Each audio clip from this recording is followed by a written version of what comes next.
نماز جلدی ادا کرنے کے نقصان بہت زیادہ ہے۔ رسول اللہ صلی اللہ علیہ وآلہ وسلم کا ارشاد سنیے، فرماتے ہیں کہ لوگوں میں سب سے بدتر چور وہ ہے جو اپنی نماز میں چوری کرتا ہے۔ صحابہ کرام علیہم رضوان نے عرض کی، یا رسول اللہ صلی اللہ علیہ وآلہ وسلم، کوئی شخص اپنی نماز میں کس طرح چوری کر سکتا ہے؟ تو آپ صلی اللہ علیہ وآلہ وسلم نے ارشاد فرمایا، جو اس کے رکوع و سجود پورے نہیں کرتا۔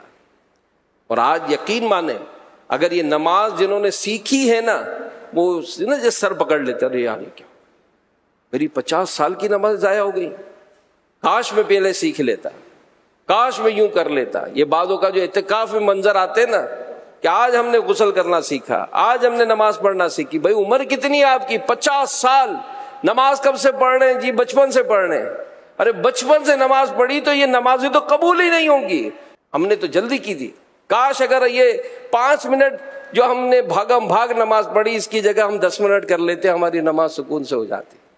تو جلدی نہ کریں۔ حضرت عبد الرحمن رضی اللہ عنہ فرماتے ہیں، نبی پاک صلی اللہ علیہ وآلہ وسلم نے کوے کسی ٹھونگ یعنی چونچ مارنے اور درندے کی طرح ہاتھ بچھانے سے منع فرمایا۔ یعنی ساجد، سجدہ کرنے والا، سجدہ ایسی جلدی جلدی نہ کرے جیسے کوا زمین پر چونچ مار کر فوراً اٹھا لیتا ہے۔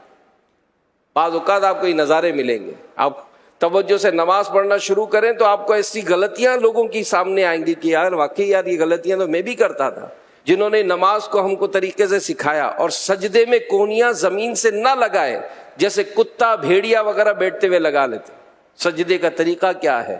ناک کس طرح جمانی ہے، پیشانی کس طرح جمانی ہے، سجدے میں انگلیاں کیسے رکھنی ہے، قیام کے لیے ہاتھ کیسے اٹھانا ہے، ہاتھوں کو باندھنا کیسے ہے، رکوع میں ہاتھ کیسے رکھنے، یہ ساری باتیں جب ہم سنتے ہیں تو یہی سامنے بات آ جاتی ہے کہ یار کاش پہلے